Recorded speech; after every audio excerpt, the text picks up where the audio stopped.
What's going on with the world? Number 7. Oh, we are flying now.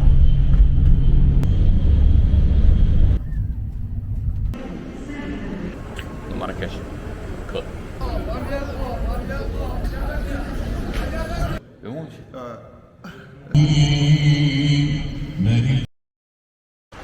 Hello guys and welcome from another Ramadan day in Tangier. Today's plan is to go to Casablanca on the high-speed train. So going to the station now. Should get into Casablanca for about 4 or 5, inshallah. So we'll see how things go. Again, I've always got a habit of finding the best things, the most interesting things as I'm leaving. So I found a church here. It's an English church.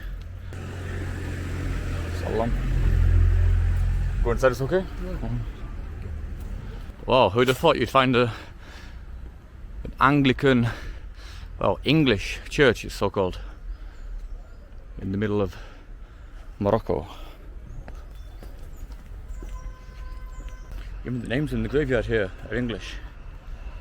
Ruth Taylor, Pat Pryor,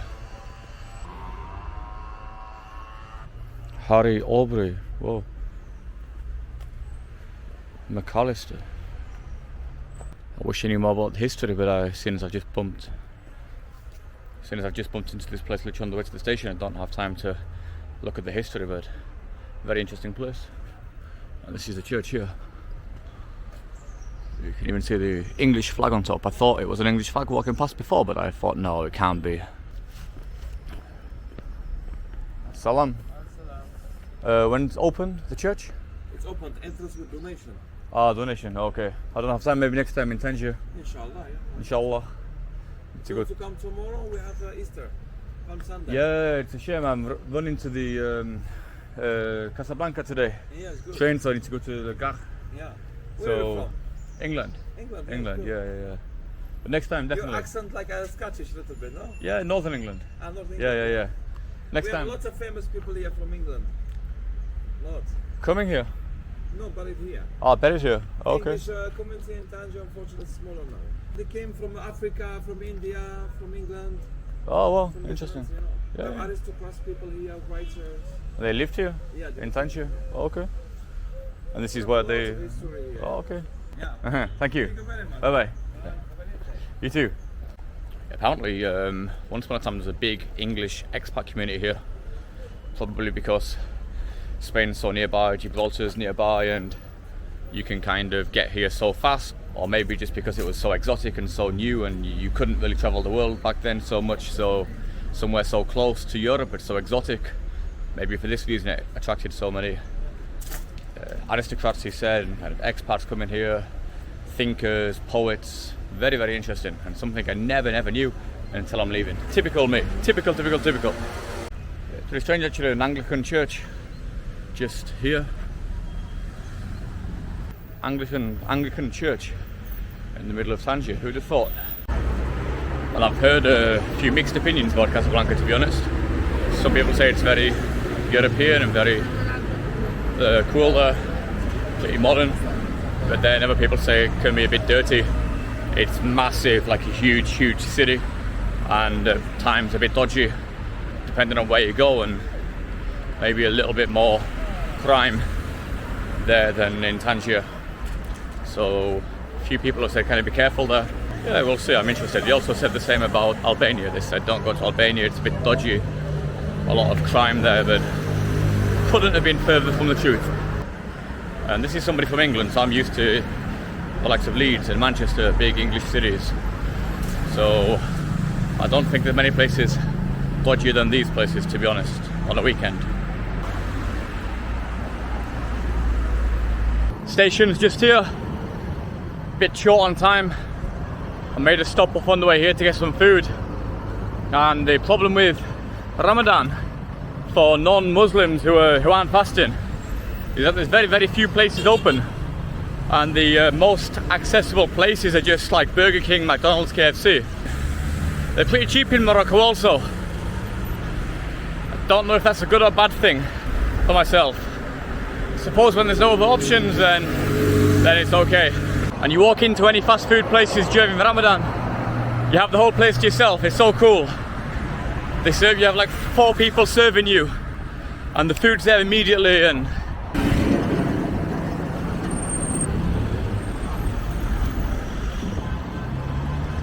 I think I've about mastered the art of crossing the roads in Morocco. You just walk out and they do the deciding. They decide if it's safe or dangerous, but the pedestrian has no say in the matter. You just walk. At the station now, like I said, I'm a bit late on time. I hope there's no strict security or anything holding me back. Hopefully I can get straight through onto the train now. So yeah, bye super modern Tangier. Been very, very surprised by this city. In a similar way to Albania also. What's going on with the world? The places where you think are going to be run down are actually more modern. And the places you expect to be more modern are more run down.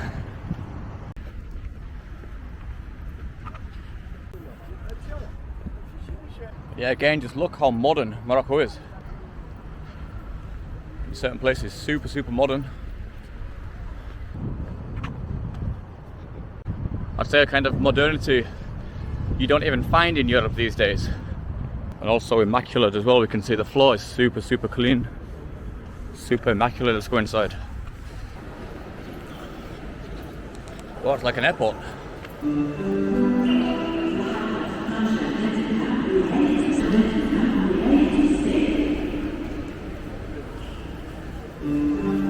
Platform number 7. Oh, straight out onto the platform. I was expecting some security or something. Palm trees in the station.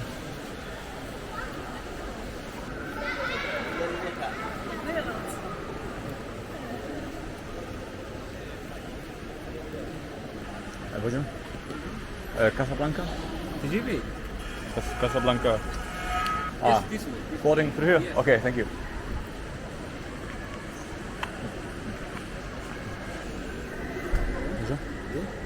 Oui, le ticket, s'il vous plaît. Ticket? PDF. Pas comme ça. Then you go through this little control here, you get a lounge here like an airport. We've got our train down here now.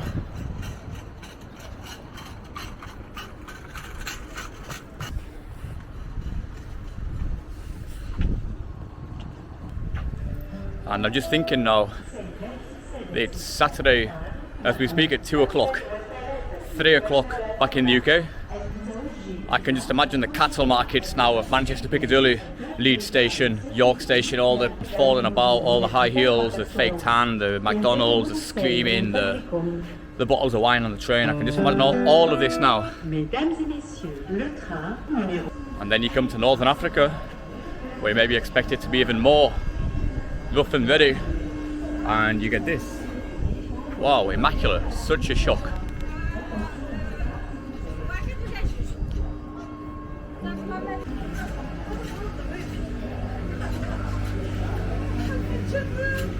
Number 7, yeah, and then number 6 is 34. So voiture is the wagon. Which? This one. This one here? This one. Okay, shukran. Welcome. Thank you. So very friendly staff as well. I believe this is our door here. So getting now onto the train. Our ticket. Very easy booking system also on these trains. Probably the easiest booking system I've ever used. You just buy the ticket, very straightforward. Pretty cheap as well. This ticket cost me 20 euros. Let's go in and see what it's all about.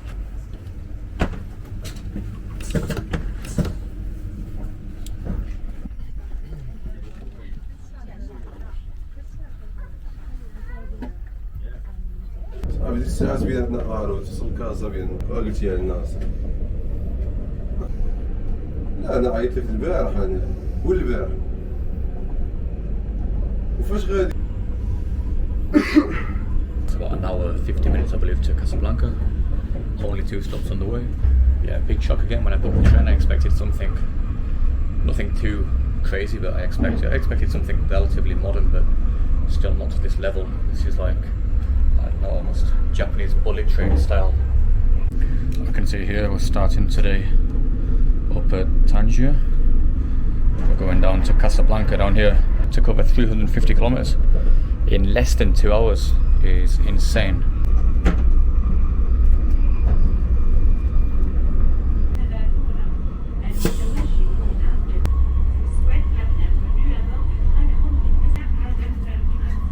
Oh, we are flying now.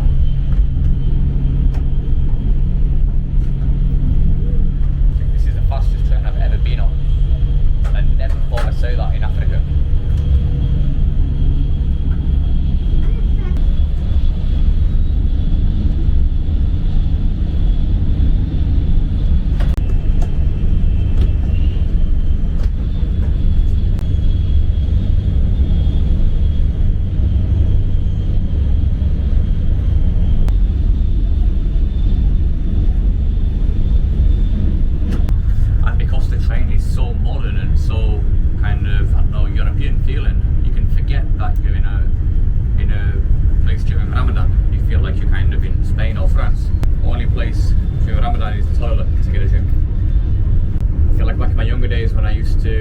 Travel with a few friends and we'd have like maybe a bottle of vodka or something on the train and we'd go to the toilet, sneakily have a bit and come back. Takes me back to this, but I never thought I'd be doing this with water. I want to say as well, what a fantastic haircut that guy gave me yesterday. Look at this fade. What a haircut for £2.50.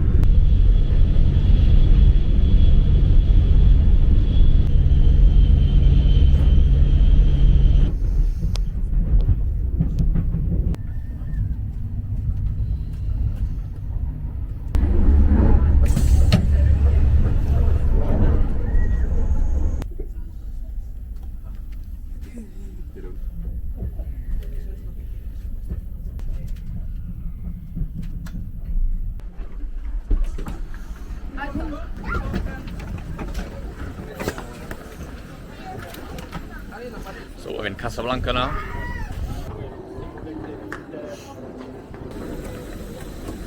So we're in Casa Voyageurs now, station. Cafeteria. And yeah, I must say it feels a lot more orderly than getting off a train in England on a Saturday at 3-4 o'clock in the afternoon. Oh, let's see what Marrakesh. Marrakesh. Cool. So guys, let's see what Casablanca has to offer.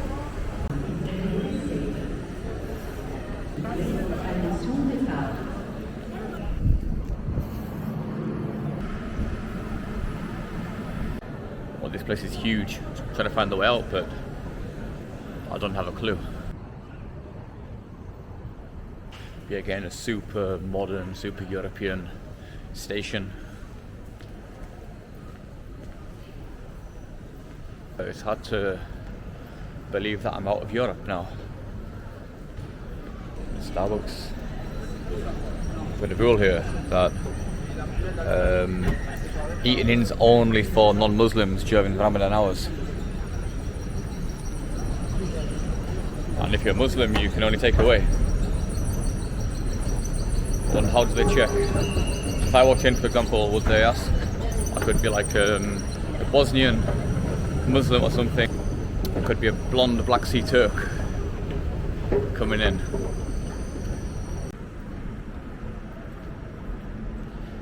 And yeah, Casablanca is one of the huge, famous African cities. One of the biggest cities in North Africa. I think it's the biggest city in the Maghreb region. So Tunisia, Algeria, Morocco. And one of the biggest cities, probably the second biggest city in North Africa, I'd say, after Cairo, but I'm not sure. That's not a fact. That's my suspicion. Wow, yeah, very modern. Although this here's got a bit of a Soviet vibe to it, I'd say. I imagine this is how a train station would look in one of the Muslim republics of the Soviet Union, maybe Tashkent or somewhere. And then the new terminal over there is just absolutely immaculate. I don't know what's happened in Morocco over the last 5-10 years, but it seems the transport infrastructure has been heavily invested in. The ports, the airports, the train stations are all immaculate, brand new. Fair play to them. Got the tram straight away when you come off the train. Up here we've got some Moroccan TV show, wonder what it is. Morocco's got talent. It's heaving around here for some reason.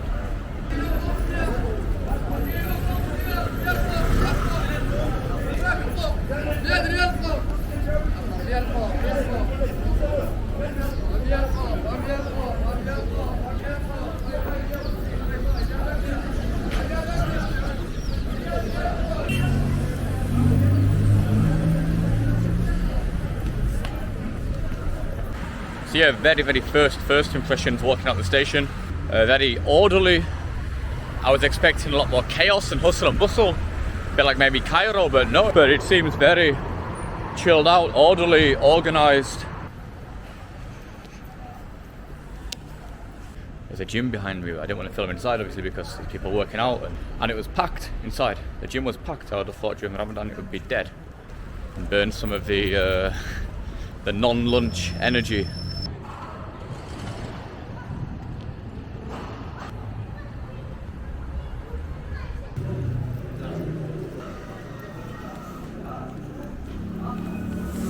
So in terms of accommodation, Casablanca wasn't so cheap, so I just took the cheapest hostel I could find.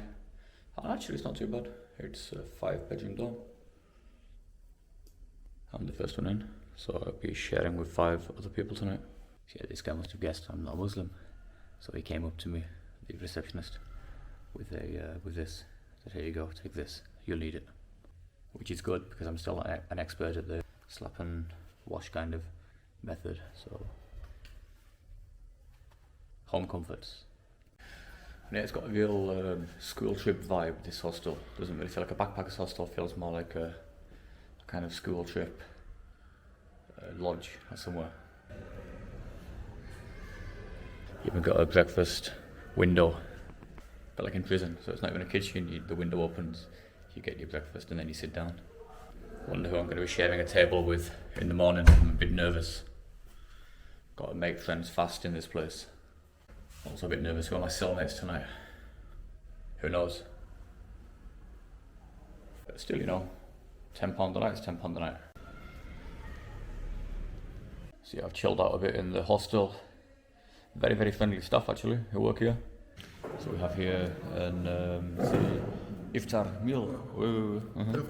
Iftar. So we have rice, omelette, des poissons, some fish, et ça c'est du pain. And bread. Du pain. Oh, okay. And what's your name? Bérange. Bérange. Okay, thank you very much, Mr. Beaucoup, for the meal. Je t'en prie. What's your name? My name is George. George. Ah, of course, yeah, George, you said. The second name is George. Okay. Yeah, very nice of these guys for sharing the iftar meal with me. So we're going to tuck in. Bon appétit. Merci, c'est gentil.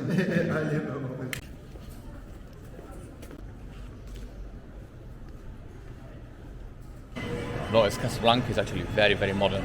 The supermarkets are huge.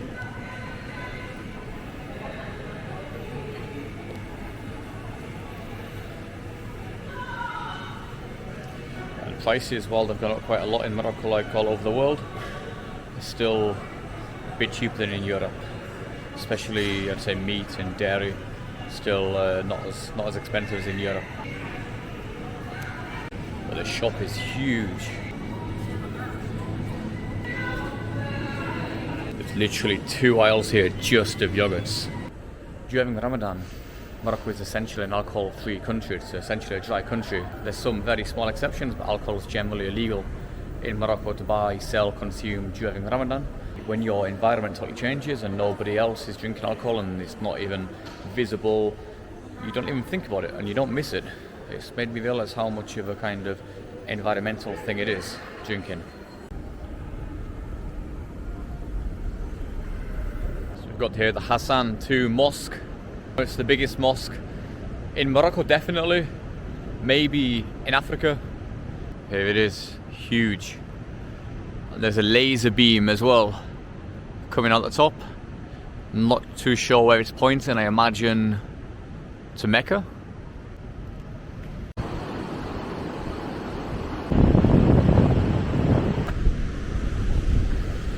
Wow, this mosque is so big. It feels like I'm just constantly walking towards it. I thought I'm here now. I've arrived. Been walking 10 minutes since I thought I arrived, and I'm still like not even so close. I'm walking, it's getting a bit closer.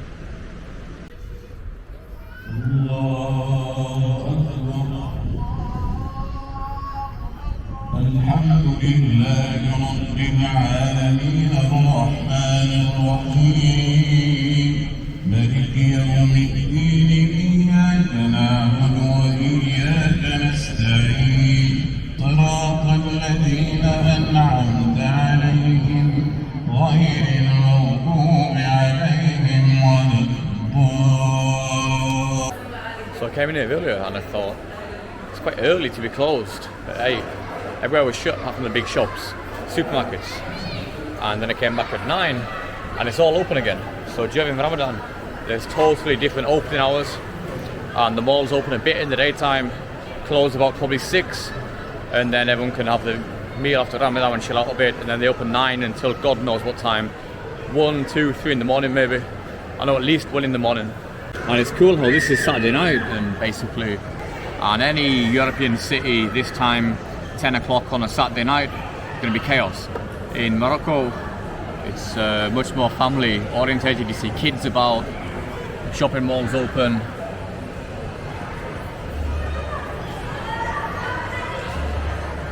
Kind of 24/7 culture. There's lots of alternative things to do on the night times.